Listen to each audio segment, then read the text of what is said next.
Let's get collected, shall we? Yep, we're all set. All right, welcome everybody today to the Centerville Planning Commission meeting for January 22nd, 2025. My name is Commissioner Kerr. I will be conducting today on the agenda. We are going to start with a very quick legislative prayer, and then we will proceed with a pledge of allegiance. Okay? Our Father in heaven, we're grateful for the opportunity to come together to do the public's work. We ask for thy guidance to lend us thy aid during this meeting, and we say this in the name of Jesus Christ. Amen. Amen.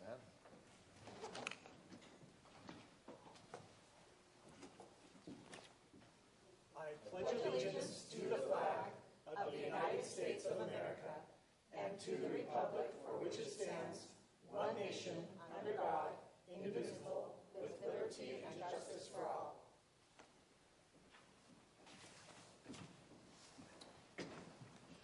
Okay, today we have a number of business items that we'll address before we get to the Community Development Director's report. We'll start with the public hearing on the conditional use permit for the Salto Moto.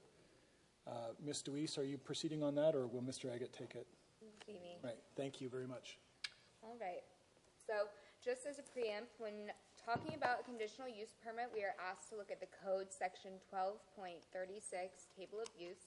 In this portion of the code, it shows the zone, city recognized uses, and whether or not a use in said zone is permitted, not permitted, or conditionally permitted.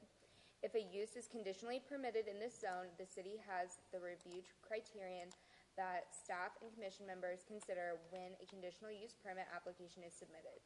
Number 1, a conditional use permit may be issued only when the proposed conditional use is allowed by the zone where the conditional use is located or by another provision in this title.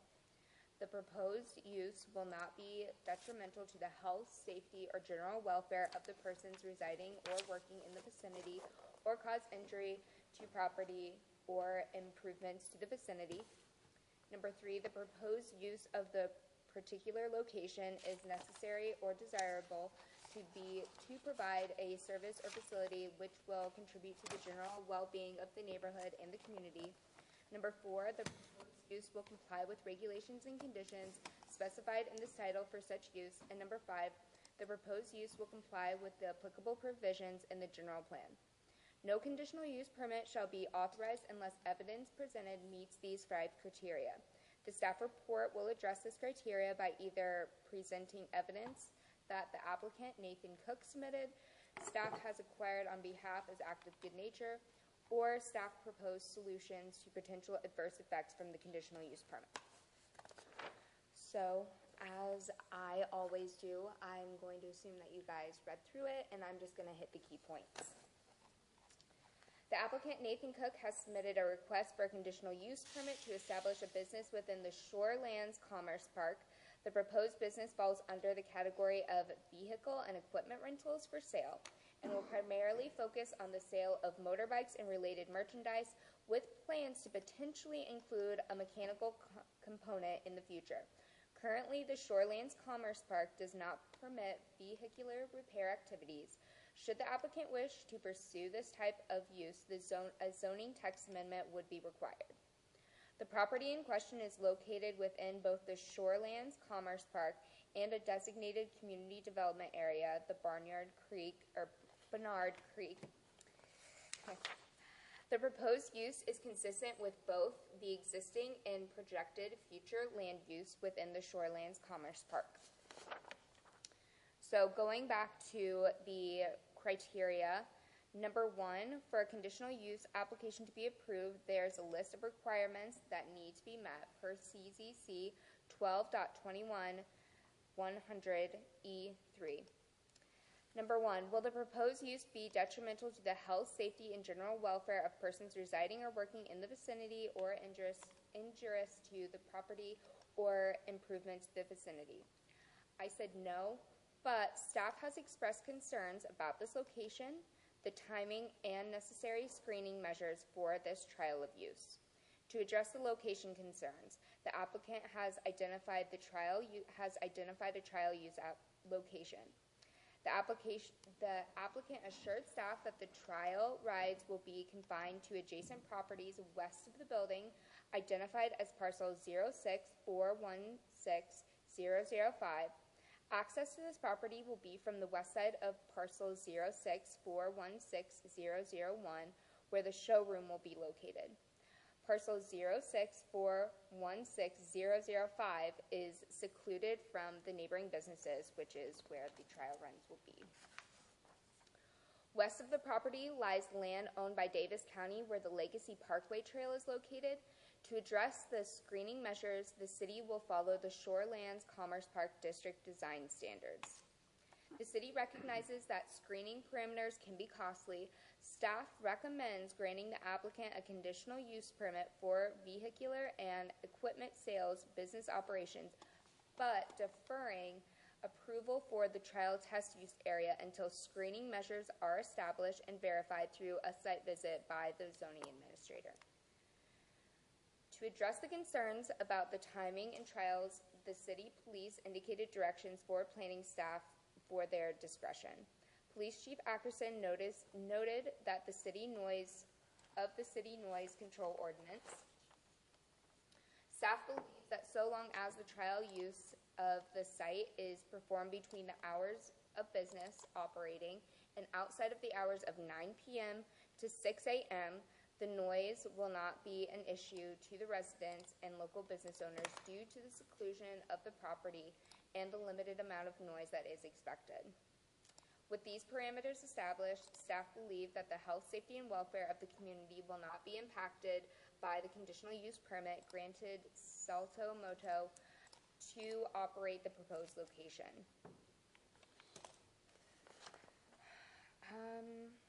I think that's probably the big key pointers. I can hit on the rest of them, but I'll kind of shorten the rest of those.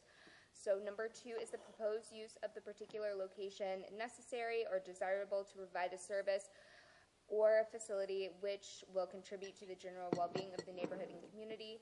I said yes. And then number 3, does the proposed use comply with the regulations and conditions specified in the title for such use?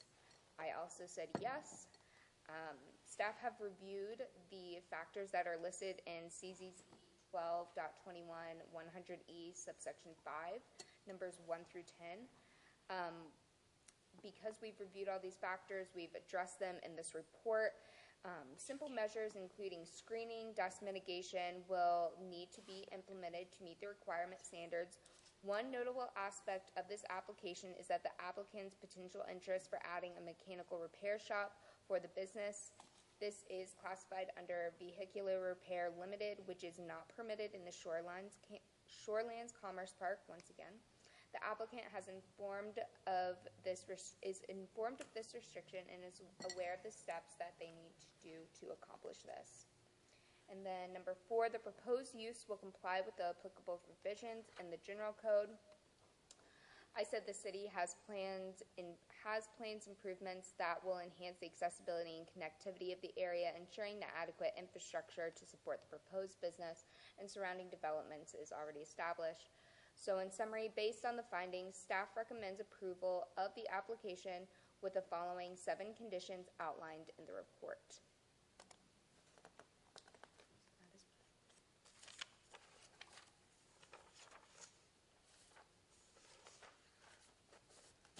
Excellent. Is that it?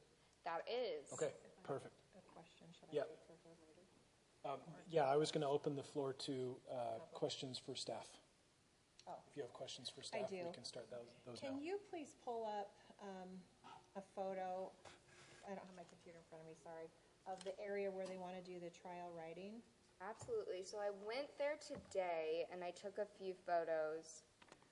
So this building back, can you guys kind of see it? So this building is the building that they are going to be working out of, doing the showroom.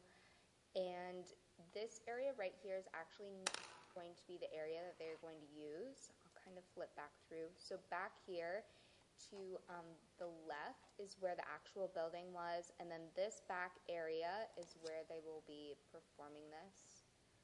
the trial. Whose property is that? That is theirs. That is theirs. Yep, Oh, yep. So So- they own all of this undeveloped area. So right to the right of the trees is the Legacy Parkway Trail for the bikes, right? Yes, so this is me on the Legacy Parkway Trail looking into their property, and right here, kind of where this area is where I understand the boundary line is, and maybe the applicant can kind of go into more detail about that. So this is another one, and the reason why, obviously, we want some screening precautions is just because the dust and any development that has gone on in there, we always require screening precautions. So having dust be blown up and then right by a path that people are going to be using, we just see that that would be the best option to meet both of the residents and what the business owner wants to do. How would the screening, like what? What is that? So, like not like an actual screen, but more like dust mitigation measures. Mist going in the air to bring the dust down at all times? I wish that we could do that, but no, more so like trees and like natural landscape. Maybe Yeah. fencing standards in areas, depending on what kind of truck they have, where it might kick up more dust, maybe on turn areas with Okay. fencing. And that's kind of and there are guides in the SCP zone that tell us what kind of landscaping tools to implement. So we would refer to that. So when it talks about zoning administrator, would follow the code clearly to make sure that the landscaping plan meets the intent of the SCP, and make sure that they follow and implement that plan so they meet that SCP requirement, as well as we're the board to approve the conditional use permit, making sure that it does in fact mitigate dust. And when you say SCP, you mean Shoreline Commerce Sorry, Park? yeah. Yes. Yeah, correct. Yeah. I didn't hear the last part, what Sean just asked. He was referring to SCP the whole time, and it's Shorelands Commerce Park. Correct.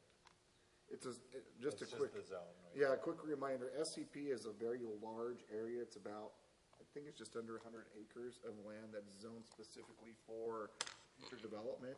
This is one of the first areas that is in that area for development. The quick builder's building is already there in that development area.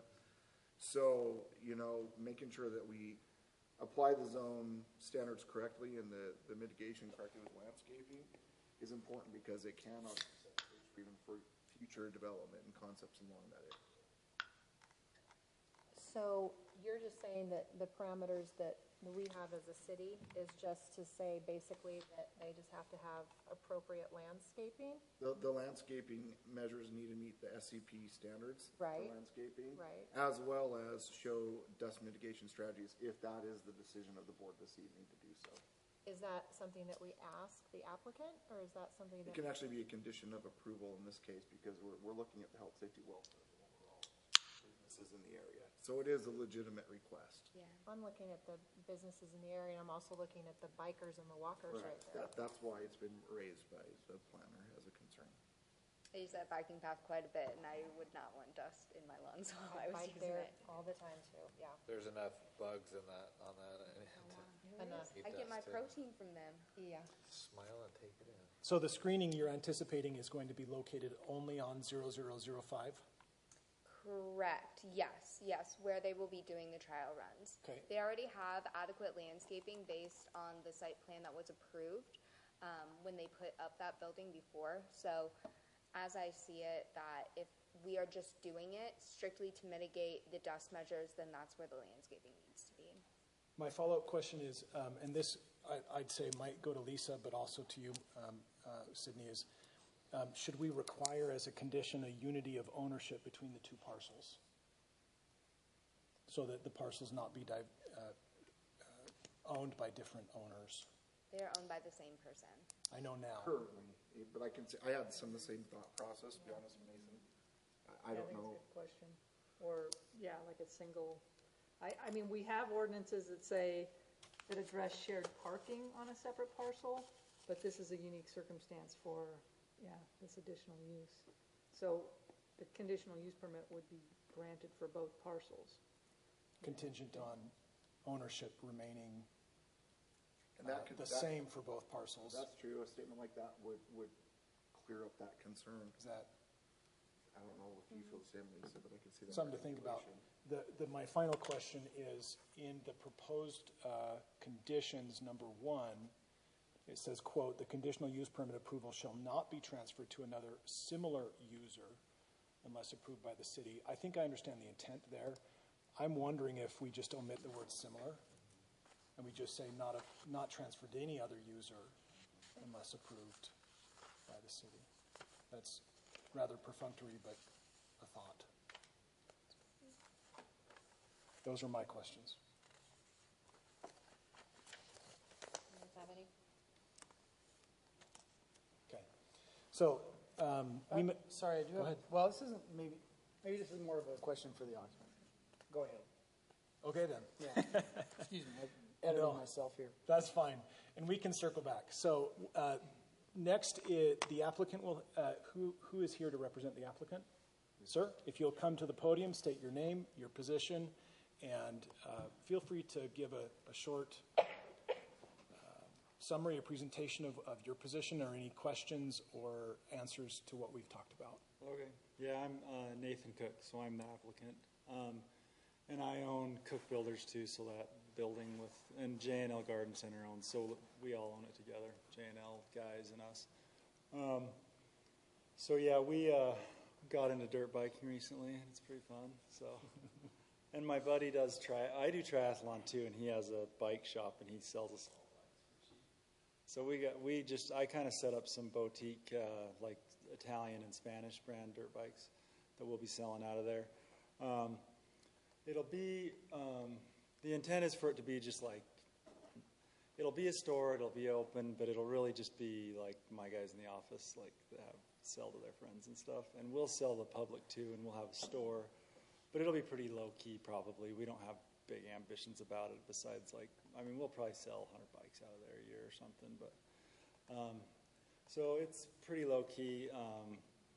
We do the test rides. I think you guys are probably like a little over worried about. The thing to worry about would be like the noise, because that's the best part about them. They're awesome, but the noise you can't hear in the building, and you can't hear it. Like our office didn't even know we're riding, and we'll ride next to them, because I set up a little trials course out there, and we ride all the time out there. No one even knows. You don't get dust. It's not worth. Honestly, in my opinion, that's not something to worry about at all. As a matter of fact, if you want to say, don't use Parcel 5, just ride on the asphalt behind you, no one even wants to ride behind where we ride. It's not going to be a course it's not that fun. It's like a tiny little area, and you're riding a 450 or a 300. Like the 300s are fun for going up bumps and stuff, but it's more like most of what I use those properties for right now is we'll come on Sundays with our kids with little 50s, and they just drive around in circles. I've never even seen dust. So, but yeah, so the dust thing, that's kind of my comment on that, is I think it's pointless. You're extremely far away from the track. Like you've got that whole buffer of the swamp right there, and then us. And we're talking about someone getting on a motorcycle once every 2 weeks to do a test ride for 10 seconds and ride and see if it works and go. It's pretty chill, Even if we get bigger, dirt bike tests are just, I don't know. If you go to test a dirt bike, if you're buying a 300, you kind of know what it is. You just oh, it's awesome. I've never test driven a bike I bought unless it's used. The new ones, I just go in and look at them. I'm oh, this thing's awesome. I'll just take it and go. But anyways, whatever there. So if you guys want us to do something with screening or something, whatever. But that's pretty much it. So we'll sell bikes. I mean, honestly, I hope someday it gets a little bigger and we take the other side. It'd be fun to sell jet skis and then have jet skis for myself and all that kind of stuff. But yeah, it's a fun. And we're trying to keep it pretty classy. So these are pretty high-end bikes. We're using TM Moto. They're a hand-built bike out of Italy. And then Riehu, which is a really cool brand. It used to be Gas. So fun stuff. Maybe some China stuff, but not much. I don't really. I just want what I like. So yeah. But anyways, yeah, I don't know if you guys have any questions or. Yeah, that's, you raised some interesting points. In your application, it's my understanding you were asking for trial runs on that parcel 0005. Yeah, I just didn't think it would be a big deal, so I asked for it because, but if it's a headache for everyone, we can just say like no test runs on there, you know? Test runs aren't a big deal to us. Right. Yeah. It may be simpler for you, obviously, because then that would remove the requirement of adding screening. Yeah, I think we probably should just get rid of it. I mean, we actually really do. We ride there, and we really do stay on our property. Like, we don't go on the streets. No one's on it. It's not fun. Just looking at the parcels, yeah, it would be problematic because it's a separate parcel with no building, and so now we're creating a use with no real, it's like this accessory. That's fair. We have argued in other cities about, not having a primary use, and now they're just doing a track without actually selling it. So, I don't know, I think it would be problematic. And you would need some sort of like site plan of how are you going to use that. That's what I was thinking. Now I got to draw a landscape plan.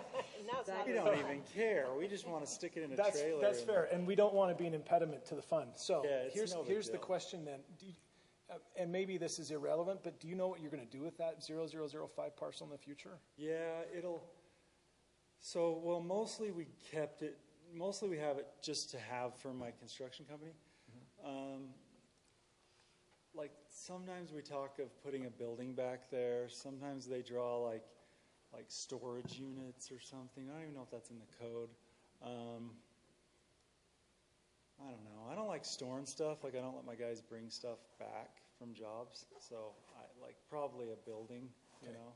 Fair enough. So then what I'm hearing is that you're willing to modify your application so that we don't have to worry about a trial area. It's just that you confine trials of your vehicles onto 0001. Yeah. Okay. And obviously you could come back, right? If your business gets so big and you find it necessary.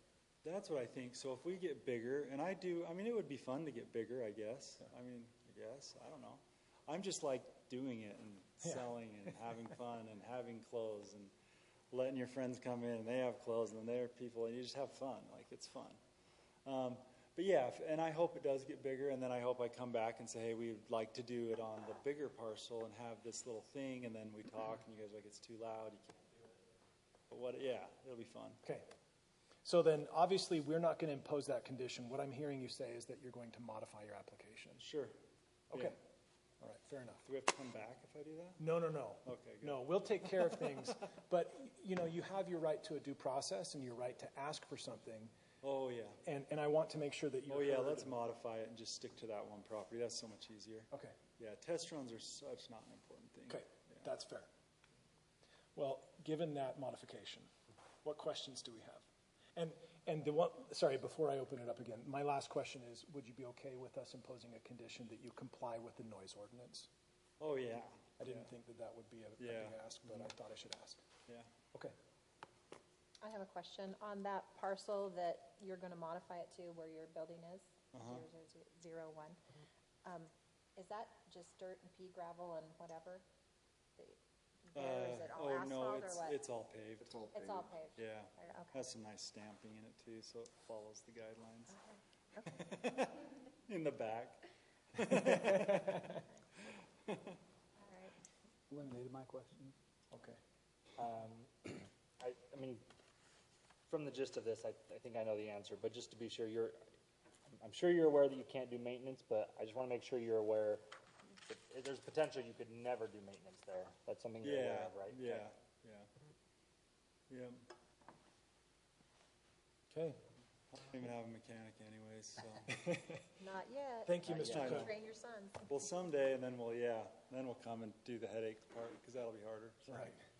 All right, the time is now, I'm going to open, go ahead. Thank you. Thank you. I'm going to open this public hearing up to public comment. If anybody from the public would like to come to the podium, state your name and any comments.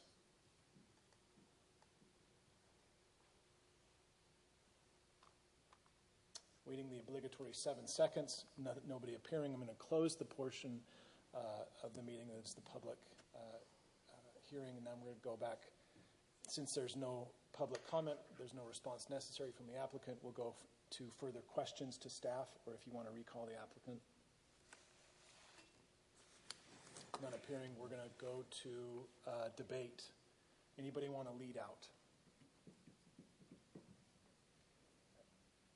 I don't know how to move forward on that because it's modified.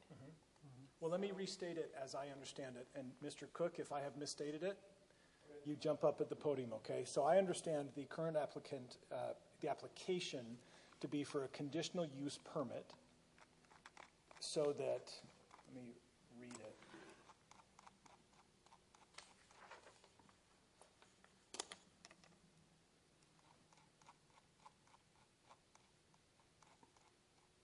Sorry, there's a lot to scroll through.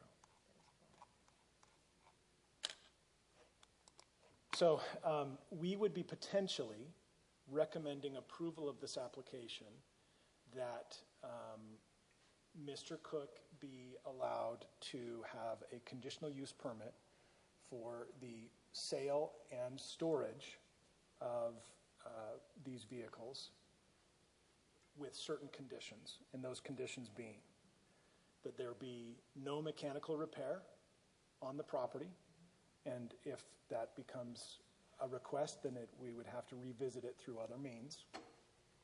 That any trialing of the vehicles occur on parcel 0001 and not on adjacent parcels. That any trialing of or testing or use of those vehicles occur during business hours, and those are going to be not between 9 p.m. and 6 a.m. That any display of the vehicles not be in mandatory parking stalls. That there be 38 mandatory parking stalls. And I would add one that we,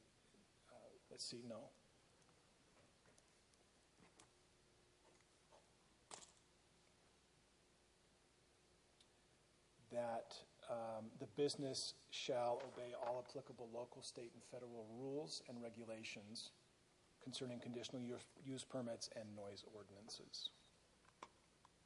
And then the modification to Article 1 about non-transferable, right? Yes, and that this conditional use not be transferred to another user without city approval. Then I would just make a suggestion. I know you were limiting the trial, but if we could just say this conditional use permit applies to parcel 0001 only. Fair enough. Because I don't think we should be giving them a conditional use permit for an undeveloped lot. Yep, that was the intent, but we'll state it that way. So my only question then, in what you said, are the hours. I don't know where those hours came from. So no use, of that because of noise ordinance from 9 p.m. to 6 a.m. Well, if I'm a neighbor over there and there are some people, I wouldn't want them riding at 6:30. I'm sure you wouldn't. But at 6:30 or at 7 or even necessarily 8 in the morning, So I don't know where these hours came from. The city noise ordinance says those hours. Those are the designated city noise ordinance. You also have the backstop of only during business hours. So if their business window, their operations is 10 to 7, then they would, you have that secondary layer on that Article 6. Okay, that makes sense. But I like adding also complying with the noise ordinance, because there are some other provisions in the noise ordinance, not just hours. So I like that addition. I do as well. That would be my only addition to what you've said. Okay. So, Mr. Cook, this isn't a motion. This is just my understanding of your application. Is that a fair representation? Yes. Okay. And just for the record, he had indicated yes from the gallery, just because of the mic. Yeah. So, why don't I start with a motion? Go ahead. All right. I hereby make a motion for the Planning Commission to approve this conditional use request as modified from Nathan Cook for a vehicle and equipment rental or sale business use located in the Shorelands Commerce Park. The business, Salto Moto, located at 1231 North, 1300 West, Suite A, shall adhere to the following conditions of approval. 1, this conditional use permit approval shall not be transferred to another user unless approved by the city. 2, the business operator shall schedule and pass a fire inspection conducted by the South Davis Metro Fire Department. 3, no mechanical repair shall occur on property until such time that a zoning text amendment to the Shorelands Commerce Park Zone is applied for by the applicant or other property interest, and therefore thereafter potentially approved by the city to include mechanical repairs within the zoning designation. 4 in the staff report I'm going to skip and omit because that's the screening. 5, I'm going to omit and skip. 6, I'm going to modify that any trialing or testing of these vehicles be only during business hours, and moreover, not occur under any circumstance after 9 p.m. or before 6 a.m., and that any trialing occur only on the parcel ending in 0001, because that's the whole extent of this conditional use. And you didn't add the noise ordinance. I'm going to do that in 9. Thank you. Fair point, though. Number 7, there's none of the mandatory parking stalls shall be permitted to store, show, or park vehicles for sale. Number 8, that 38 parking stalls shall be available as mandatory for the staff and general public to use. Number 9, the business operator shall obey all applicable local, state, and federal rules and regulations concerning conditional use permits and the local noise ordinance. And that number 10, any deviation from these conditions will initiate the conditional use permit revocation process per city zoning code 12.21.100 sub I for the suggested reasons for action, which are our findings, to include. One second while I read.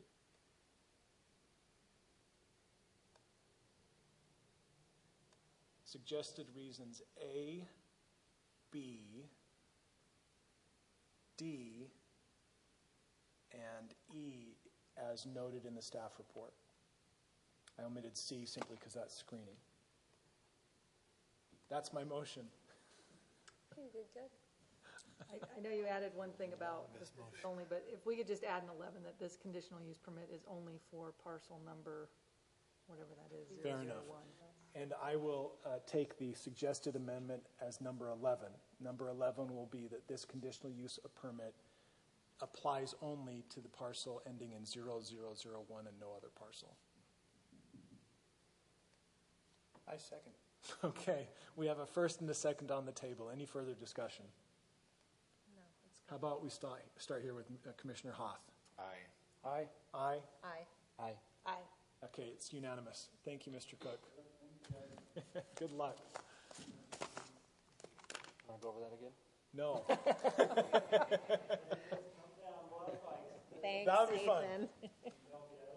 I thought you said you were doing triathlons. That sounds like a motorcycle that you're doing down there. Now I'm switching I went from triathlon to dirt bike. Oh, smart. So much easier. Don't have to pedal as much. All right. Thank you. Moving on, we are going to business item number 2. This is the Garlock rezone. Mrs. DeWeese or Mr. Eggett? Me. Okay, fire away. Alrighty. So, when talking about the zoning map amendments, we are only talking about the rezoning of the property. The rezone is what dictates what is permitted on the property. A rezone does not look at the development plans and approve those plans. As a rezone is approved, the landowner would have to apply for a separate application, such as a subdivision application, building permit, a conditional use permit, etc. So for today, we are solely looking at the rezone of the property, not a rezone and a site plan review. Currently, the property located at 535 South, 400 West is zoned Agriculture Low, AL. That has a max density of 2 units per acre, and the applicant, Betty Jo Garlock, proposed that the property be rezoned for Residential Low, RL. That has a max density of 4 units per acre. The density is capped at 4 units with no current code allowing for more dwelling units to be conditionally permitted or granted by special process. The city has has a review criteria that the staff and commission members consider when a rezoning application is submitted. Number 1, whether the proposed zoning code or zoning map amendment is consistent with the goals, objectives, and policies of the general plan. Number 2, whether the proposed zoning map amendment is harmonious with the overall character of the existing development in the vicinity of the subject property. Number 3, the extent to which the proposed zoning map amendment may adversely affect adjacent properties. Number 4, the extent to which the adequacy of the facilities and services intended to serve the subject property, including but not limited to roadways, stormwater drainage, water supplies, and wastewater collection. So in the staff report, the criteria I just stated is going to be addressed. Number 1, the proposed amendment is consistent with the goals, objectives, and policies of the general plan. I said yes. The rezone to residential low would fall in the parameters of the planned density of this neighborhood. Goal number 1 is to establish appropriate land use patterns and land use transitions. The proposed amendment to rezone the property from agriculture low to residential low aligns with the surrounding development character. Number 2, preserve the existing areas of the semi-rural residential for current property owners. I said that the proposed rezone would keep the density of housing to reflect the neighborhood housing range. Goal number 3, to preserve viability of the area for potential future development. I said the area, current land use, and surrounding is supportive of larger lots that can be subdivided for single-family homes. This current general plan does designate this location for low-density development. Therefore, the existing goal should remain the guiding principle. Number 2, is the proposed zoning amendment harmonious with the overall character and the existing development of the vicinity and subject properties? I said yes. The rezone of this property to residential low would bring it into alignment with the zoning designations of adjacent property owners to the east as well as across 400 west to the southwest. Within 300 feet of the property, 27 of those parcels are zoned residential low. Number 3, what is the extent to which the proposed amendment may adversely affect the adjacent property? This rezone would have slight impact on adjacent properties. There will be trees planted along the property lines to act as a buffer for the slight difference in density housing as opposed to what was proposed before. This is a preferred buffering practice from the city. The development of low-density housing in a low-density area of town would align with the road usage. The city would be aware of the slight increase of traffic due to the increase of housing, but staff does not estimate a need to increase the street width, alter the general plan street designations, or alter any kind of pedestrian infrastructure due to this proposed rezoning. Number 4, what is the adequacy of facilities and services intended to serve this subject property? The rezoning of this property would not immediately require additional services. Any future development on this property would necessitate a separate application during which the applicant would need to submit plans detailing utility concerns for each individual unit. After careful review and analysis of the as represented previously, staff is in support of the proposed rezone for the density increase to residential low. That is the end of my report. Understood. And I should have led with a quick disclosure. So pursuant to just our obligations as sitting commissioners, so this is my neighborhood. So in all fairness and transparency to both the applicant and the public that's present, I live, as the crow flies, like 10 parcels away from this proposed rezone. I don't find that my location or knowledge of the area any more unique than anybody else, and I feel like I could sit as an impartial commissioner in this regard. I'm also close to the property, closer than you, and also feel I can be impartial on it. Yep. I will say I'm about the same distance as him, so we all kind of live in the same neighborhood, and I feel very much I can be impartial. Okay. Well, I'll say that I'm not. I am not. Just so you all know. I am not close, I'm not close so either. I'm very impartial. Super impartial. Anyways, I wanted to make sure we all crossed our obligations for transparency. Thank you, Ms. Deweese. All right, any questions for staff?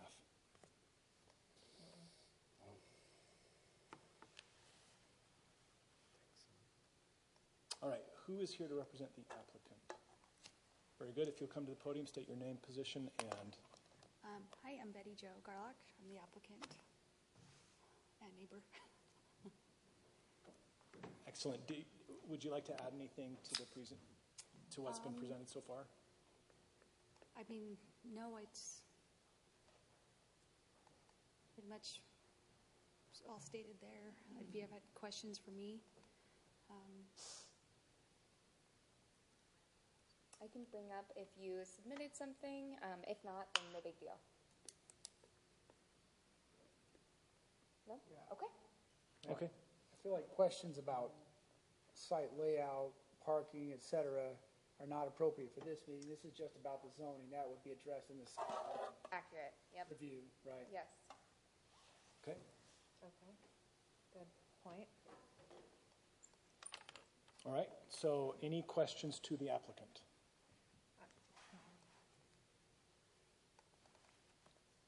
All right. Well, thank you very much, Ms. Garlock. It is now the time for public hearing where we open it up to public comment. I'll also note that we have received written comments, and those will be included in the minutes, I assume. Yes. I've sometimes read those into the record, and sometimes I haven't. Mrs. Romney, should I be reading any of those in today? I didn't see the need to, but I'm curious if you felt we needed I to. don't think you have to, but we do make reference to those two. Yeah. So in sum, for those who are here, we received a number of comments that were in writing, some advocating for, some against, and we just take those into consideration. So, anyways, that said, this is also time for anybody with a public comment to come forward to the podium, state your name, your location, and any comments you'd like us to take into consideration.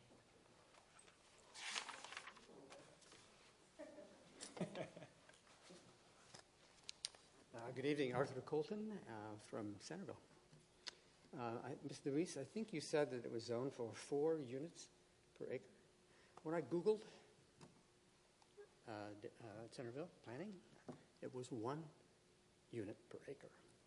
I understand your plans are 17 years out of date, and you haven't improved anything. I want to come to these meetings knowledgeable. When I Google it, it must be the internet and it must be right. And it says 1 residential unit, and I'm hearing tonight 4 residential units. Could you please explain the discrepancy? I think agricultural low is what is the 1. I'm talking about residential low. That's what she said. Residential low. And generally what we'll do is we'll take your questions and we'll do an omnibus answer. Okay. I've spoken to... So if I understand your question, your understanding is that you'd like us to explain why the residential low is 4 units per acre as opposed to your understanding of it being 1 unit per acre? I want you to update your plans. Online. You haven't updated it for 17 years. So you're saying the general plan is inaccurate? Yes, I am. Understood. Thank you, sir. You're welcome. All right. Hey there. I'm sure. Oh, I'm going to time myself this time. Sharia Fulton. I live in Centerville. I live right next door to the Garlock proposal. I just want to say thank you for choosing to spend your time listening to our perspectives. I really appreciate that. So when I purchased my home, there were goats in the barn next door. There were chickens, a modest home, and it was a really charming area. It gives a nice rural escape to the city environment that's so close. A large part of the value that I take in my home comes from the privacy of my yard, of my home. This rezone is going to directly take that from myself and from my neighbors, everyone that borders the lot. Some of those, I'm not sure who was able to make it tonight. Not everybody could. Unanimously agree, again, that we don't want to see 4 houses on that. We're okay with 2 houses there. That still leaves room for a lot of profit. I don't see the same need as other people might for 4 houses. What I see right now is that there are nearly 40 houses for sale in our small town. I checked right before this meeting. We have 58% of those that have been listed for more than 50 days. Those prices range from just under $200,000 to just over $2 million. So what we don't have is a lack of houses from my perspective. We have plenty of residential lots here in Centerville as well. What we still have is character. We have opportunities that are unique for people to buy modest homes that have agricultural land. That is not something that is out there and available in this area. We don't make new agricultural land. We don't make new water rights, and that's worth the value of protecting that for the long term and retaining the character of the area. Every lot from the north, the south, and the west are agricultural.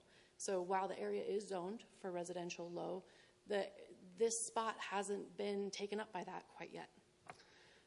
The proposal to put 4 homes right over my fence with windows looking into my bedrooms and into my bathroom disturbs me. The back doors looking right over into my garden, into my hot tub, that directly affects my quality of life, counter to what the affidavit says. The privacy that I value in my home and yard will be directly compromised. I'm concerned about the traffic that Sydney mentioned in her report. It's already a quite busy road, and it's hard to get out on. I'm worried about the water impact, and I don't care if anybody doesn't care. I care about the trees that have been there for 75 years and that are also going to be torn down. I have talked to more than 100 community members. I went door to door about this issue, and so many folks told me that they have been fighting developments for over 40 years and that it's not worth it, they don't want to show up, and that the city is very developer friendly. And I told them that we had never tried together, and you saw how many people showed up last time. I'm questioning at trading the reasons that people like myself invest in this community, why I'm building my life in this community, and why we're trading that for things that give away that value, that short-term profit, and trading that long-term value. And it's a way to people that have left our community. So I'm just asking for it to stay as it was when the lot was purchased. Agricultural. You can have 2 homes on that. That is going to respect the same kind of lot size. If you zoom out, the lot sizes around are very similar. That's plenty for a modest profit and for new property taxes, which is always, helping build our city up. So I ask you not to take away the privacy that we bought our land for, and consider the perspective of those who are going to be affected and live adjacent to the decision. I think that Centerville is still really unique, and there are ways of expanding that keep that character and charm. And we need to invest in that and protect the parts that keep that. So thank you for your time. Thank you very much.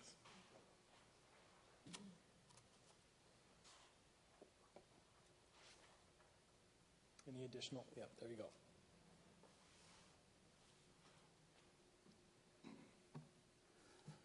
I'm Teresa. I've been in Centerville. I'm proud to say I've been in Centerville for over 30 years. Teresa, what was your last name? Dupay. Okay. My husband's right there. So I just wanted to share something really quick. I've had 4 friends that have lived on 400, right kind of by Sharia, on that same road, same side, everything. And I got thinking about, I wasn't going to talk today, but I did the last hearing. But I got thinking about it today, and I've had every one of them through time have complained to me about that road and how busy it is to back out of their driveways and get out. And also that property that we're talking about right now has a big fence. I don't know what their plans are for that, but when I was at Shreya's trying to go in their driveway and back out, you can't even see to back out. And so I think you should account for that, whatever is decided. But yeah, every one of them have complained about that road and how noisy it is, and it's just heavy traffic.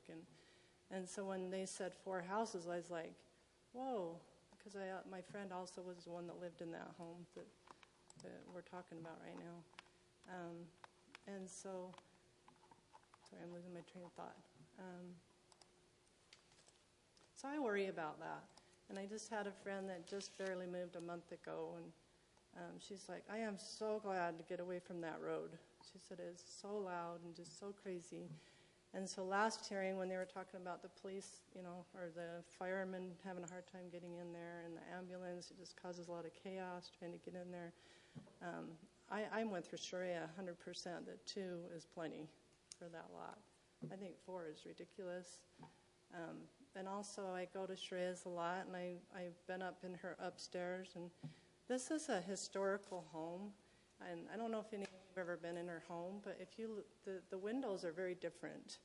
And so she has, like, on the east side, she has a skylight that goes like this. And I don't know how tall these houses are they're going to build, but it's not something you could just throw up a blind. It's on an angle, so if they're high enough, they could see right into that bedroom. And so I would be concerned about that. And plus those windows, she could put a drape in her bathroom, but also, like, the hot tub is right on that same side that this property is. If you guys decide to do this, I think you guys should build something for Sharia that's high to surround around that for her. Because, sorry, I get emotional about this, but I just feel bad for her because she is very much into agriculture stuff, and she has a lot of pride in plants and her yard and the trees. You've heard that from her. And so I hope you'll just really think about this. That's pretty much what I wanted to say. Thank you. Thank you very much. Any additional comment?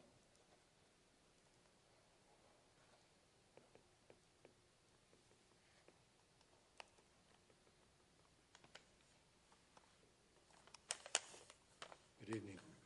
I'm Ron Dupay. Obviously, she was my wife, Teresa. But my question is her intentions is 4 residents. Do they have the square feet of that, what they're planning on putting in? Or, as far as the units, how many square feet that they would want on these 4 units? And I'll take your questions and we'll answer them in an omnibus fashion. Okay. Yeah, I just wondered what kind So of... if I'm understanding your question, you're saying you'd like to understand what kind of square footage on homes could potentially go in if it is rezoned. Correct. Thank you. That clarified it a lot better. How I was just concerned with that, and and the value.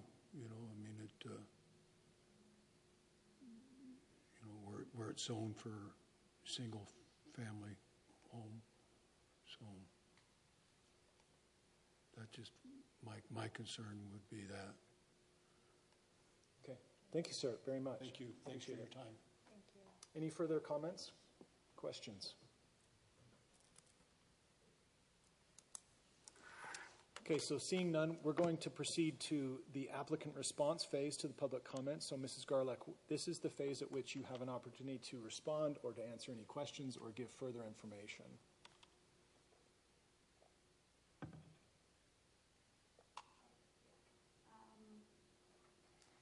I think one of the questions were what my plan was on 4 parcels. The code that I understood was 2,000 square foot minimum. Each lot has to be about 10,000 square feet. So my plan is to submit the second step after the zoning amendment is to subdivide the lots to 4 and do 4 single-family homes. 2,000 square feet is pretty big. I live on Windsor, which is literally across the street inside the neighborhood, and then my brother's property is also one of the adjacent he's on the south side of this development. We're both on 0.25 acre lots. It is a massive lot. My home is 3,200 square feet. His is 45, and we have more yard than we need to mow. So 1/4 acre lots is a really, really nice size parcel. If it was up to me, I would have loved to make them smaller because, we have, Utah's growing, and it's on the news every single day that we just don't have smaller homes. We have really tiny homes that are condos, 2-bed, 1-bath, or we have massive houses. We have a huge deficit for affordable housing under 400,000. So my vision was to create more of affordable housing, cottage, townhomes. That's not going to happen. So hope that answers your question. And then as far as height, there's a 30-foot height restriction. So you're talking 2-story max if we go that big. Okay. I'm not sure what other question I had. That covered them as far as I had understood them. Okay. Okay. And did you want to say anything else?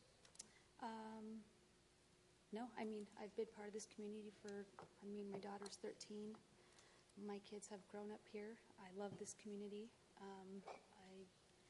My family lives here, so this is a pride project, not just to make more money. Yeah. Okay. Thank you, Mrs. Garlock. I appreciate it. Any follow-up questions I should ask from the commission to the applicant? Okay. All right. So moving then forward to sort of the debate. Well, let me ask you this. Does anybody have any questions for staff? I guess my question, maybe this is not the appropriate time, you can stop me. Is our stuff out of date? That was going to be my question as well. No, I found the general plan, it is correct. If you look at Part 12-420 residential development, and you look at Section 12-420-2, Item 1, it has a graph. It says the density classifications for Centerville's residential area shall be as follows. Dwelling units per acre are 0 to 4 for the class of low.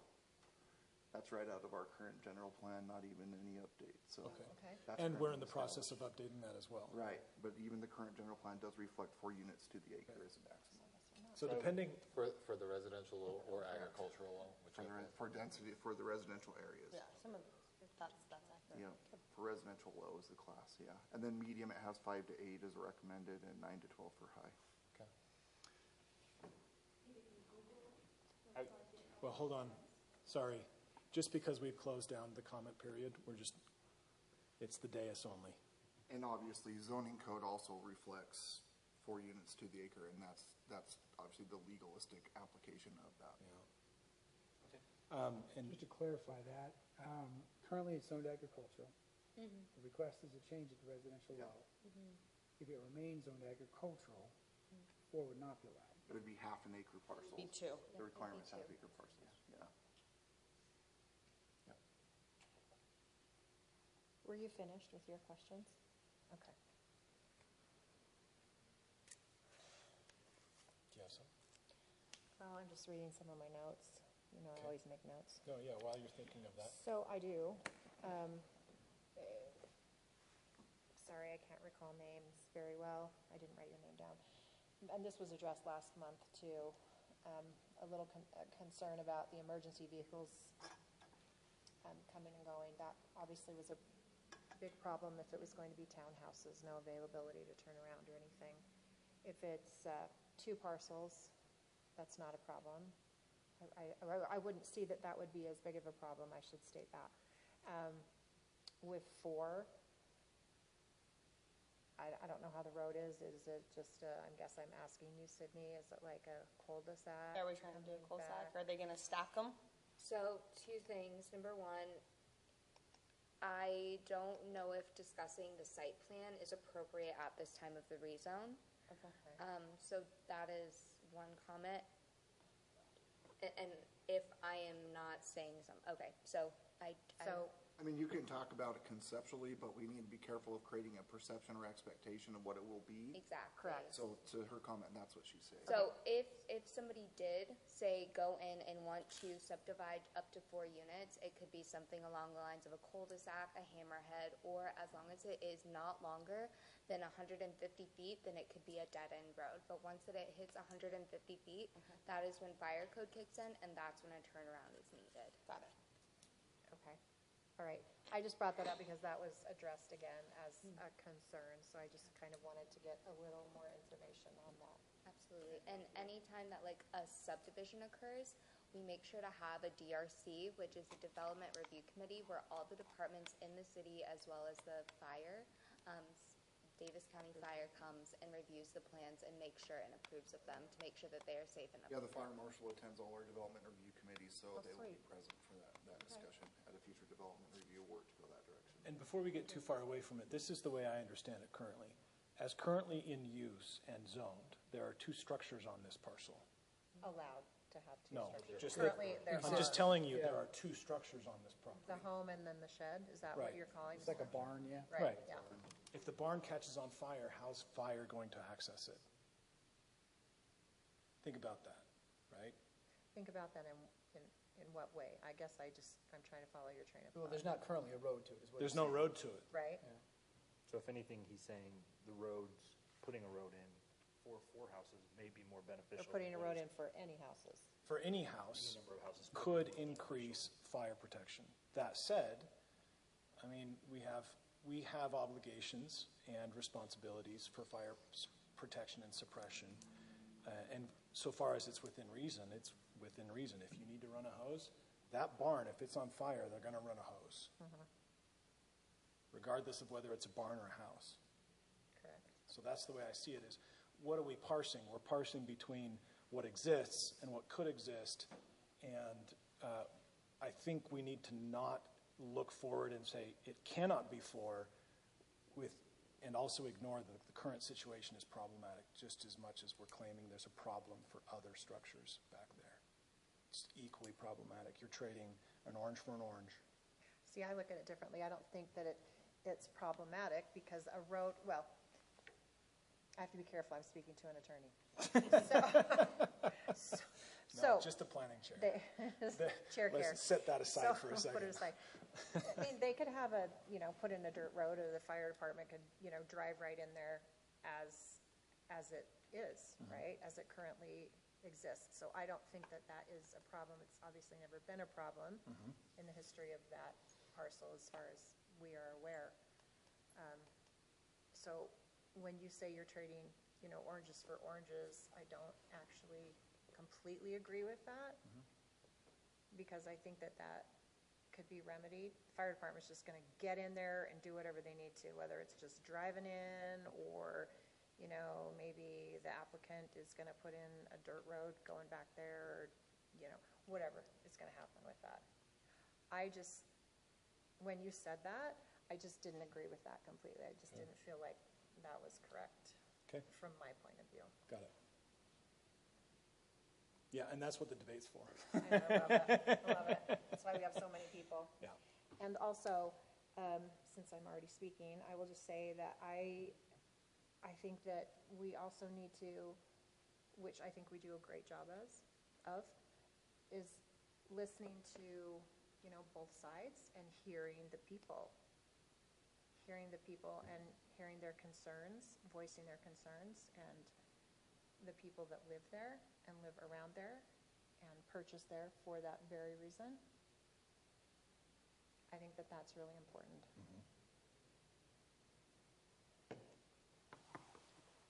Okay.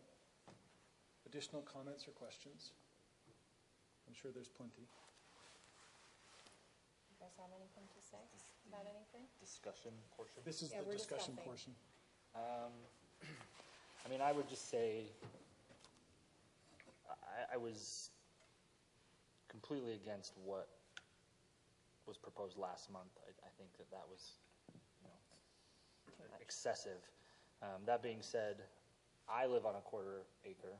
The 5 surrounding houses around me that have no roads between us are on at least 3 of the 5 are on less than a quarter of an acre, and I've never once felt encumbered or like people were watching me. I have a chain link fence even, and I've never really felt like I was being watched by anyone.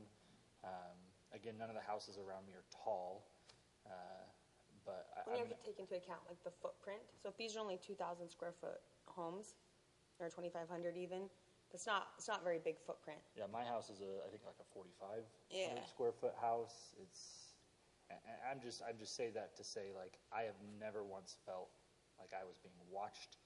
I do, as it sounds like Ms. Garlock is planning on doing, we do have trees and bushes surrounding our yard by, my family's doing, but that does help. But even without those, I just don't see that personally as an issue. It also, I don't think, is my responsibility to stand in the way of someone else's desires for their own property. If I don't see it being negatively, if it doesn't negatively affect the surrounding properties, in my opinion. So that would be my argument. I think mine on the opposing side of that is we live on a third of an acre, and we had to get a fence because we have a neighbor that was like, oh, so there's some girls in your backyard tanning. And, and just being able to see, because the homes we can have 35-foot limit, right? And so it just so happens, so then they had to get blinds and we had to get blinds. And I understand the matter of living in a city, right? I get it. I've lived down the country, and living in the city, it's something different. My heart does go out to you living in a historic home, buying that property and buying that specifically for that purpose and that reason. Yep. Okay. Thoughts? I live in the neighborhood. I live in a 2-story house, as do my neighbors, and we can see each other's yards.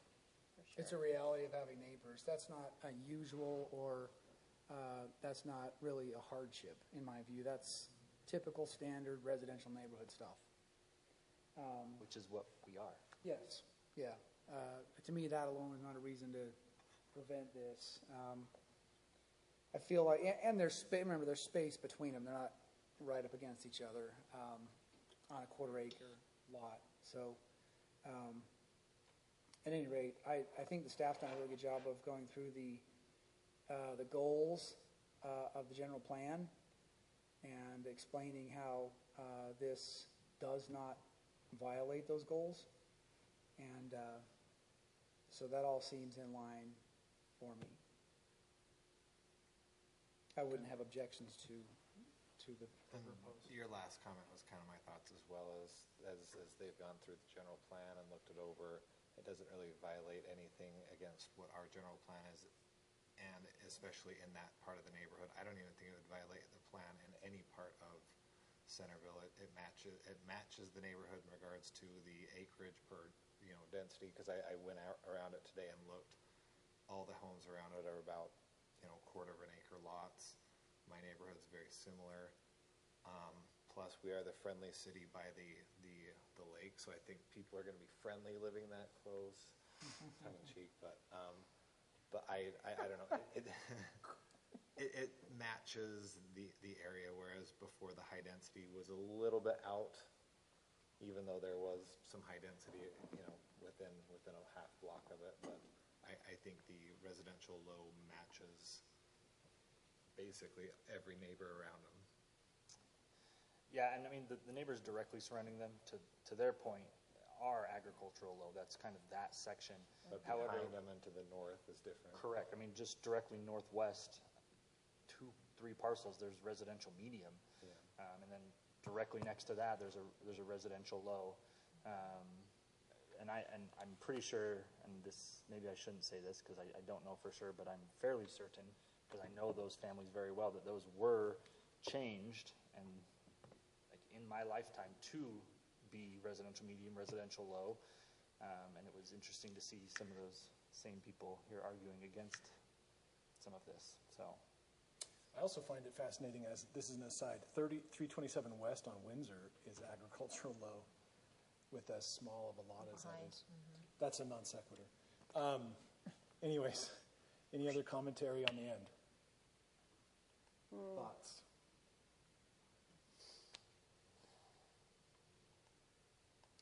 I'll lay out 3 things.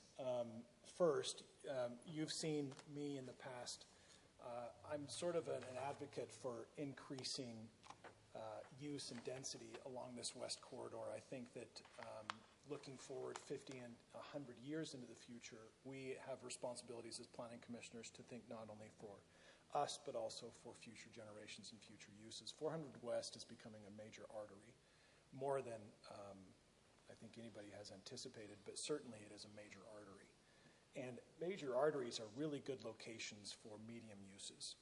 I wasn't here for previous applications. I probably would have been in favor of it. That said, I have two anecdotes that are informing my analysis. The first one is the time that my brother cut down a pine tree. And I'll never forgive him for it, because the thing was magnificent, and he didn't like it, and he cut it down, and it was like 50 years old. And I kicked him in the butt. Not really, emotionally, right? So to see anything that's going to remove trees is heartbreaking, devastating, right? That informs my decision-making here. The other thing that informs my decision-making here is an experience I had about 6 years ago. I was talking to a gentleman, this is at a previous job that I was at, and he came in and was really, really angry with a land use decision that was going to allow a subdivision right next to his home. And what had happened was a sod farm had about 4 or 5 acres, and they had sold, and it was going to become houses. And he said, I bought my home because I wanted this view. I bought it next to this sod farm because I love the fact that I could wake up and smell grass, that I could wake up and hear the birds, that I could see the bees out there in the fields. It was very pastoral, and I loved it. And I had to explain to him, that's not a protected right. You don't have a right to dictate how the person next to you uses their property, and you actually don't even have an expectation, a protected expectation that the person next to you continues to use the property as you expected when you bought it. And so that's informing my decision here as well. I'm in favor of rezone. It is conformity with the use. I think that it is going to be the wiser decision moving forward, even though it does have detrimental impacts to the neighbors. Legitimate concerns from the neighbors, just those aren't protected rights. So as I see it, I don't see any other reason to recommend anything other than forward it with an approval. So that's my current stance. So, given that, any further debate or questions? I'll call for a motion. Make a motion. Get to it.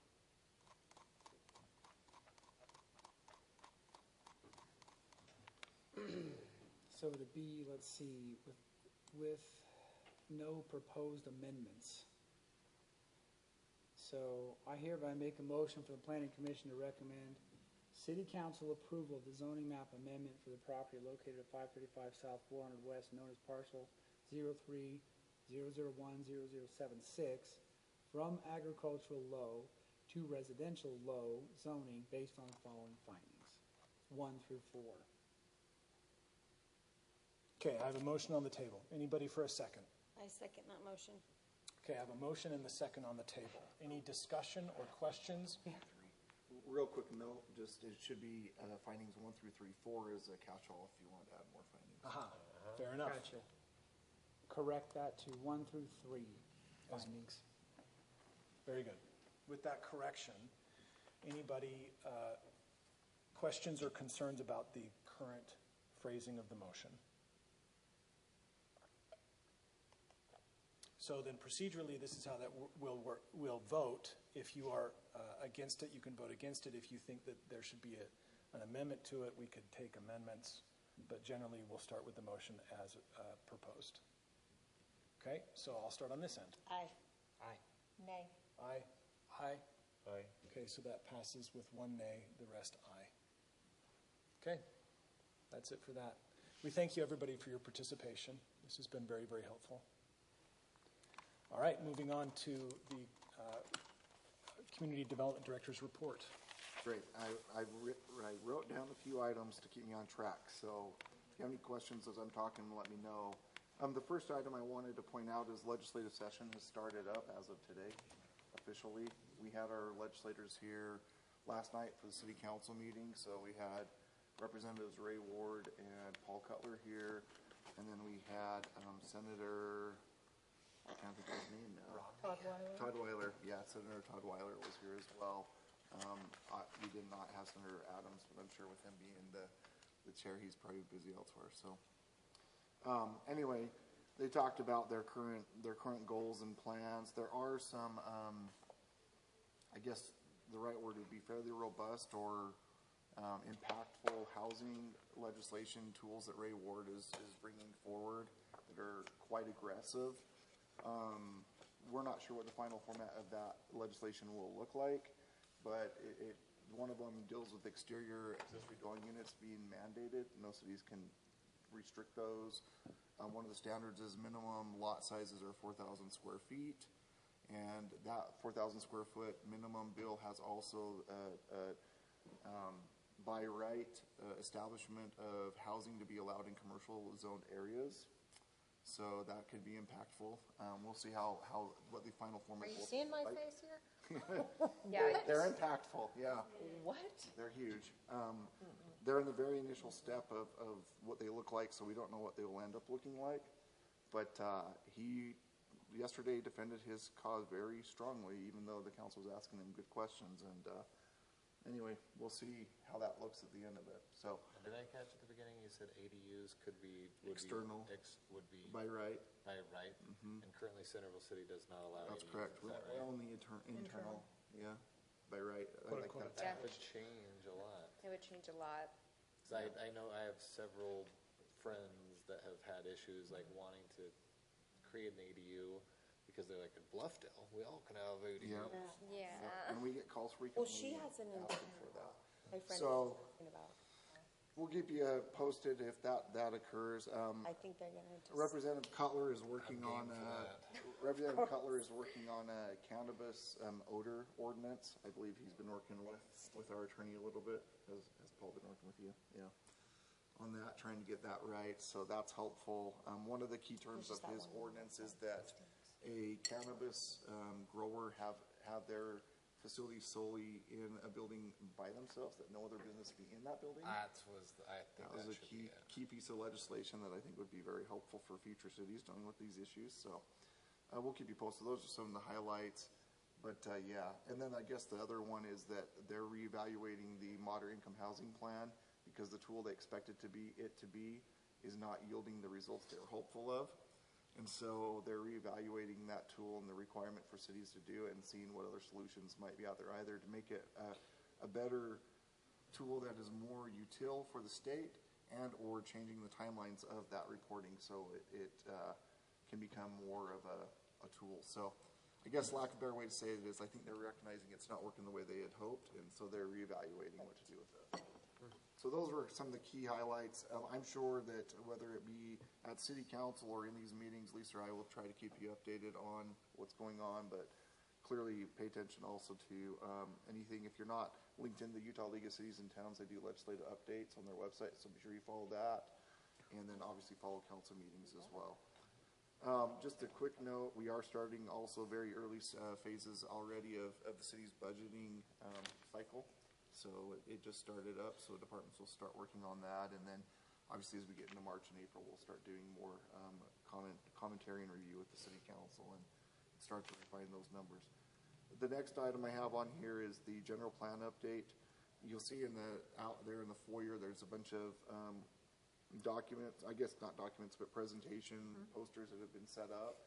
Those are for the public to come in and participate. Unfortunately, we haven't had any participation on them, so feel free to get the word out to anybody who hasn't had a chance to do it digitally and or want to come in and see it. There are QR codes on. They could do the survey through the QR codes. There are also paper versions of that survey out there that they could fill out and then put in a Dropbox out there on the table.